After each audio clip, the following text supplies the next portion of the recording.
Becoming a double agent. Have you ever been given a treasure so precious you hid it away? Maybe you peeled back the layers of carpet and crammed it between concrete and foam. Perhaps you wrote of its location, this great pearl, in an old journal which is now lost in the boxes marked attic space. Or maybe you grew up in a home where gifts weren't hidden but were cherished, cultivated, and allowed to grow into wonders beyond compare. For decades, I was raised inside a den of thieves. I was taught by professional criminals how to remain undetected. The sleight of hand was not bound to disappearing thumbs, quarters, or handkerchiefs, but evidence of bribery, blackmail, and bitter acts of revenge. I was taught how to live between the shadows of people's perceptions and the fuzzy reality of truth. It was a subtle art taught to me by people who worshipped a fiery serpent called by many names. This plumed serpent gave them a strange fire which they used to deceive the minds of men. It helped them to hide the hand which dealt so devilishly with the world. Each and every one of us was born into our own strange worlds. Some are stranger than others. I could not comprehend the normalcy of my neighbors when I went to their 4th of July parties, where children ran around in honest enjoyment. In wide-eyed wonder, I'd see them fill their squirt guns with water from the hoses.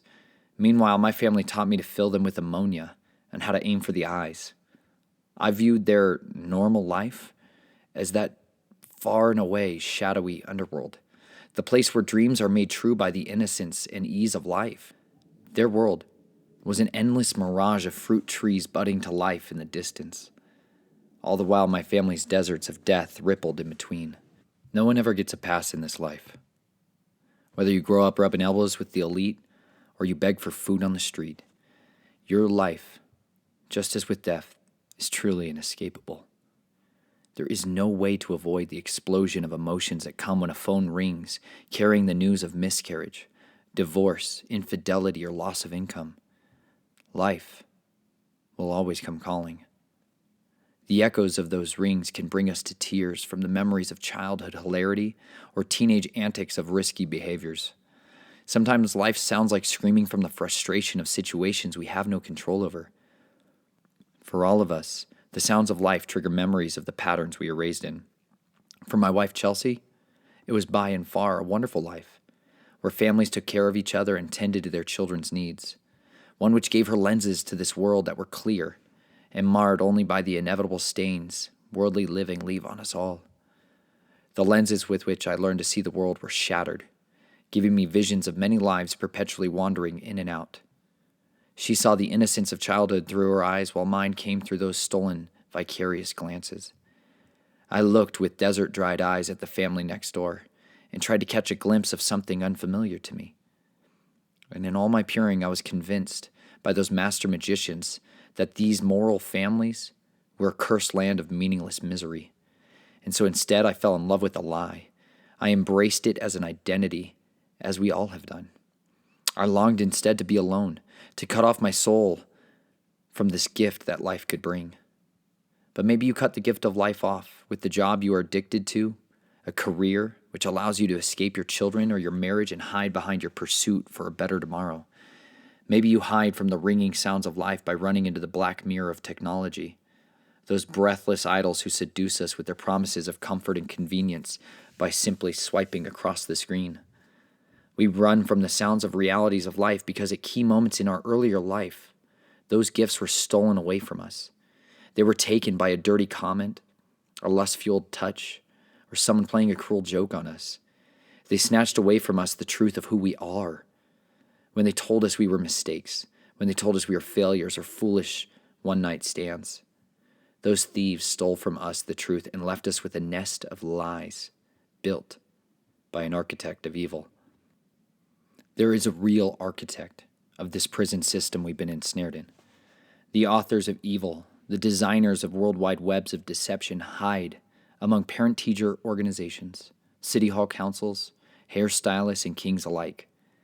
They have willingly, but often ignorantly, agreed to be agents of deceit. They create the problems in our life. They manage our reactions like a farmer does his crop. They prune us with poison while watering their strategically placed seeds of deceit. Until the day comes when they can harvest our reactions and provide us the solutions to our own destruction. They are masters of their craft. They walk into churches and bow their well-practiced knees. Raising their hands higher still, they masquerade with the righteous, hoping that their brothers would see their good deeds. But the Most High God is not befuddled by their mimicry. He has never been hoodwinked, usurped, or fooled. There's never been a carnal ascension to his holy throne. Gods have fought for it, and in chains of darkness were they bound to be punished. Men and women have died in their quest for apotheosis. Their bodies are found rotting with putrid worms instead. Dragons and the agents who serve them do not battle opponents directly. Instead, they are patient, ever eager to allow nature to take its course. So when the Komodo dragon, an animal of this normal earthly realm, wants to hunt dangerous prey like a water buffalo, they do so with a far more ancient method of warfare. The dragons, normally solitary creatures, gather together in order to target a far greater piece of game. In this example, they start by appraising a group of buffalo feeding on the island grasses. The dragons, circling closer and closer, soon choose one of the buffalo, where they surround it, cutting it off from its support system. And once it's away from the herd, the dragons, in a moment of frenzy, suddenly launch an assault on the buffalo. They lash out with the most delicate dance of small bites. Soon they pierce the flesh surrounding the back of the hoof, and suddenly they stop, letting their panicked prey get up and leave. The dragons then retreat. From a farther distance, they keep an eye, ever an eye, always on their prey. The animal soon becomes desensitized to the smell of the dragons, even beginning to sleep with the dragons, who uses the animal for its own warmth.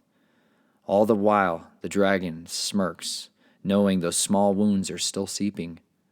The dragons wait patiently while their poison does its work.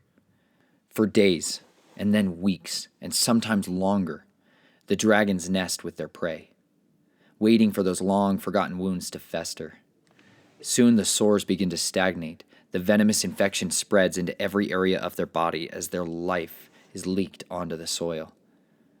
Then, at a moment of their choosing, the dragons gather as wolves to the wounded, where they then devour their prey, tearing it apart. Those subtle and crafty dragons are patient predators who consume their captive when it no longer can provide them a meal on wheels.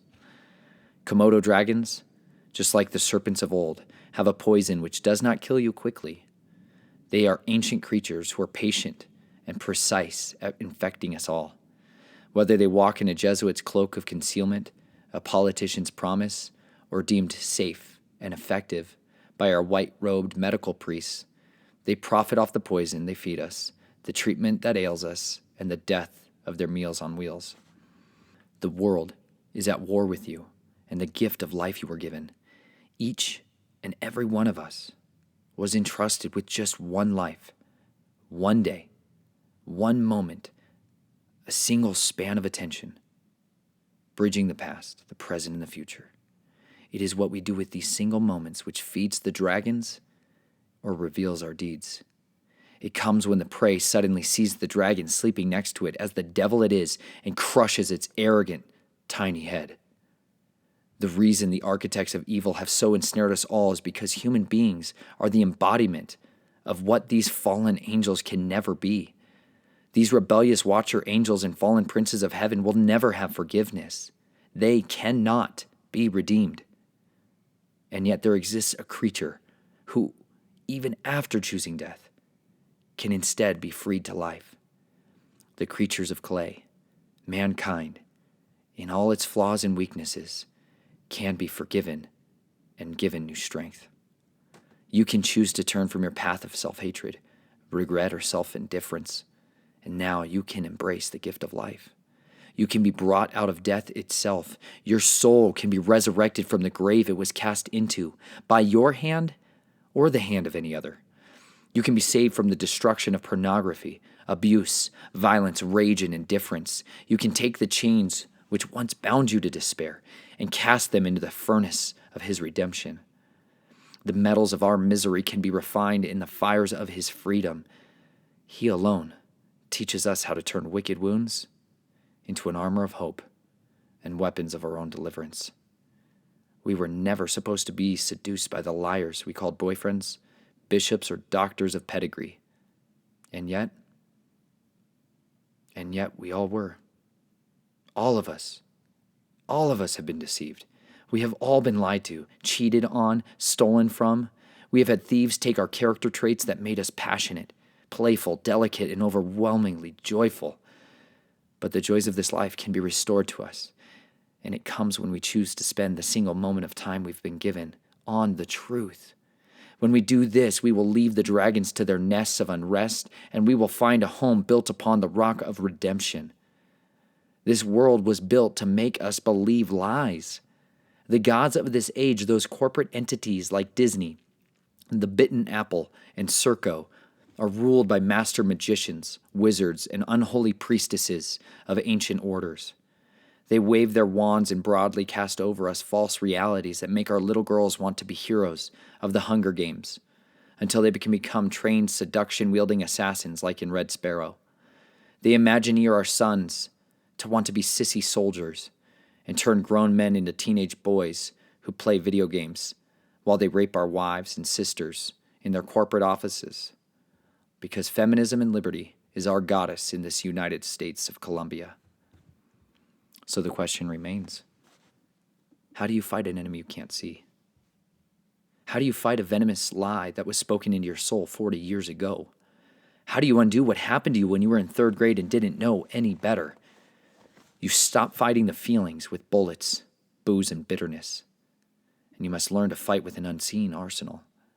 You must utilize weapons that did not originate from the dragon's armory. You slay the dragons of deceit by your refusal to believe the lies you were infected with. You fight with humbled knees, tear-stained cheeks, and a relentless devotion to resist. We seek to do good instead of evil, to bless and not curse, even to the ones who stole our innocence. When we sacrifice our fury, when we sacrifice our bitterness and hatred, you will be given an unshakable faith to do the impossible, to forgive as many times as you've been forgiven. And in doing so, we weaponize the one thing the dragons do not have: repentance, forgiveness, mercy, and above all else, truth. At the end of the day, the only thing which will slay the dragons of old is the blood of the Lamb, the words of our testimony, and not loving our lives even unto death. We must turn from the internal targeting, which shoots the man in the mirror with the guilt of another person's mistake. And instead, we lay our sights on vain imaginations, doctrines of devils, and seek to destroy those wounds from within. We ask the Most High God to deliver us by the power of his hands from the wounds of words, the guilt of glances, and the curse of cowardice. We seek salvation not from the life he blessed us to live, but instead from the feelings which stole our peace. We must remember to learn and to study the words he's given us and fight for our homes to be set free. Those dragons may come to consume some of us along the way, but no matter what happens, you can come to know the one whose name is Wonderful, Counselor, the Prince of Peace, the Captain of the heavenly host will teach you to slay your dragons. He will show you what they look like, how they speak with their forked tongues of beauty and dis-ease. He will equip you with everything you need to conquer the kings of chaos, the titans of sorcery, or even restless sleep. Call upon him and see if he is not able to rescue. He does not grow weary. He will never fall short. He will reach into the depths of the abyss and draw you out. 2 Samuel 22.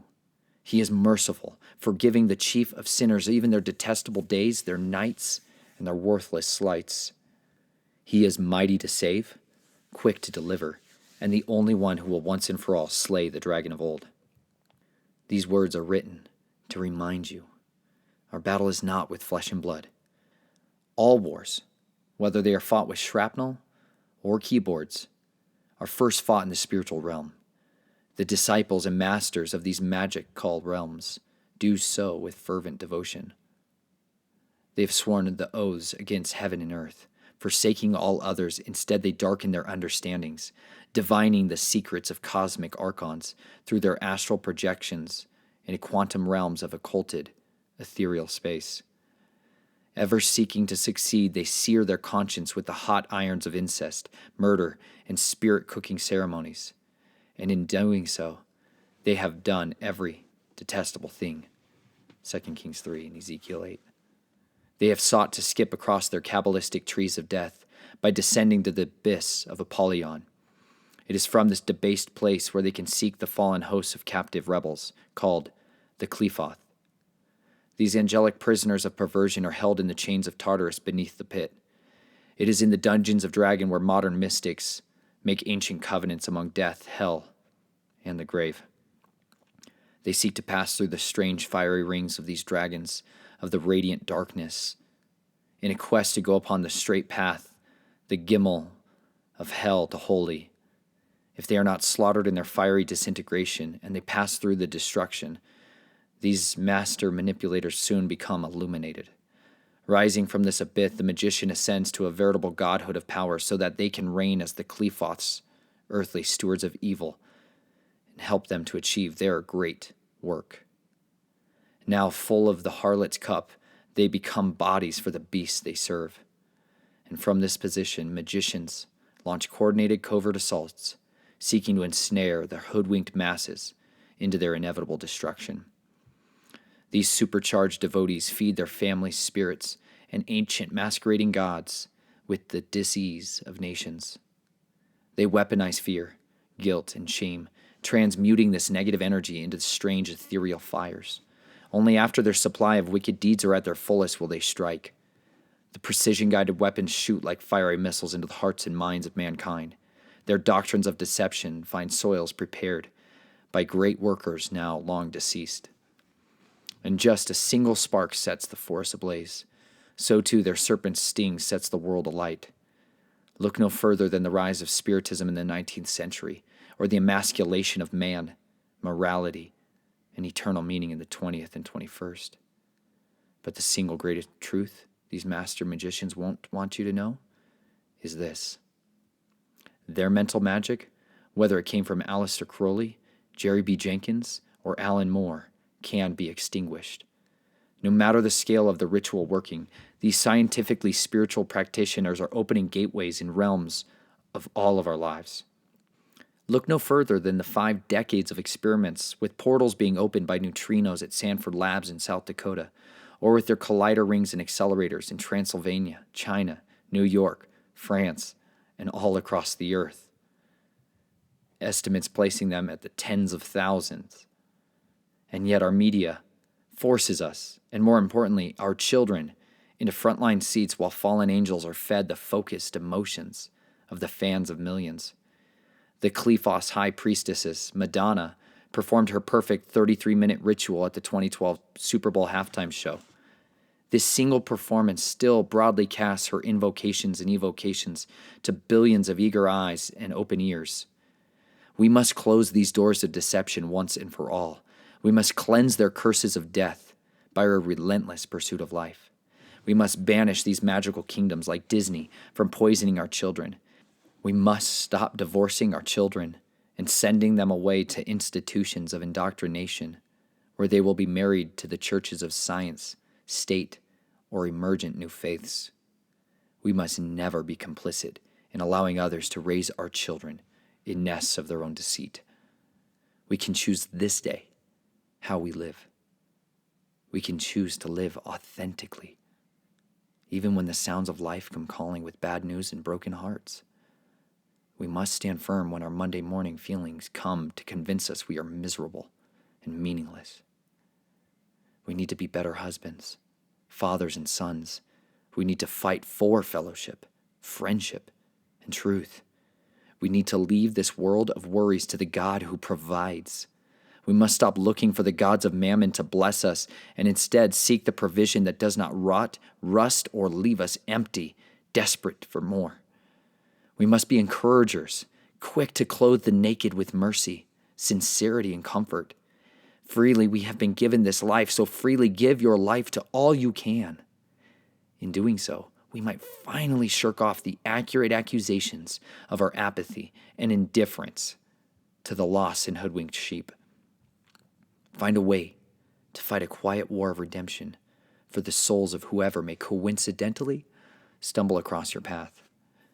The path we must walk upon will always be narrow, and few will be they who find it. Fewer still will overcome the obstacles and fulfill the greatest mission of all.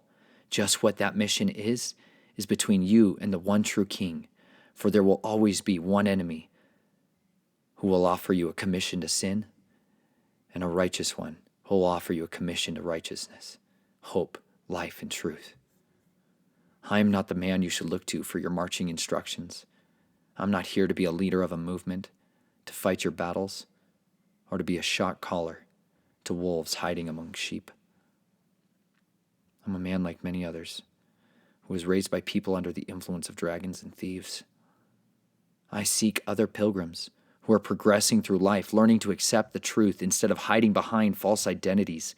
I seek your friendships, your fellowships, and your sincerity.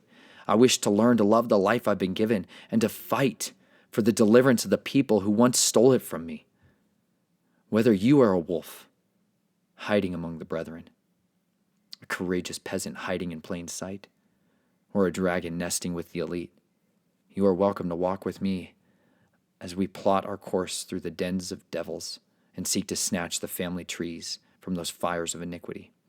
If someday these words find their way to the ones who dealt their death cards in response to my recent blog and video revelations, may you know this: he alone quieted the murderous rage of the sons of Cain.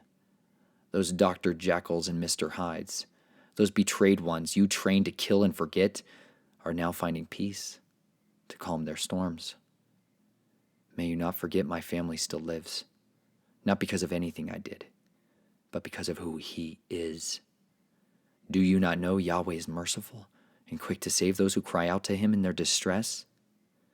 And yet, families cling to their old traditions, those worthless doctrines of devils. Only cowards send children to fight their battles, while the family elders hide behind walls of blood oaths and corporate loopholes and family trusts. Enough people have fought your dirty wars, but we are no longer soldiers for your mystic Jesus. We have grown weary of your bloodlust, greed, and promises of future bliss when you give us our new awakening. But from your households will come the agents of your own destruction. I am like millions of others who were double agents hiding in your fiery mist. We may have been born without the freedom to choose, but we have come to know the author of freedom, and we are no longer children bound to your broad ways of bitterness, envy, and strife. Long ago, and maybe just last week, us survivors were the blackmailed bodies from the pages in your little black books. But we too have recorded evidence of your double dealings and sown this terrible truth into the winds. Everything you thought you did covertly will be brandished before all. And what a terrible and dreadful enemy El Shaddai is to those who persecute his beloved. My body will one day be broken, but my spirit will never again be bound to my former family's ultimate defeat. Your reprisals, threats, and attacks are ill-advised, as the spotlight is only growing brighter on your darkest deeds. You've been warned to flee the destruction to come. Soon the strange fires you willed will consume your families, your fortunes, and your spellcasting fame. May none of you be found among them, for their magical and material houses will come down, and the crashes they bring will be unlike anything the world has ever seen. Be relentless in your devotion to understand the truth and to wield your spiritual weapons with practiced poise. Do not doubt our deliverer is among us, and he will transform what they intended for evil into the saving of many lives. So count it a joy, my dearest brothers and beloved sisters, when you are able to finally suffer for the truth rather than our petty mistakes. Let your hearts be filled with hope, because as of now, your gift of life is still beating, pounding away those precious moments. May you choose to spend them wisely. I hope you never again are satisfied with hiding your treasures, those gifted, brilliant moments under the rugs of regret and the carpets of cowardice. Let us be guilty of a life lived with unquenchable passions, to see captive hearts and minds set free.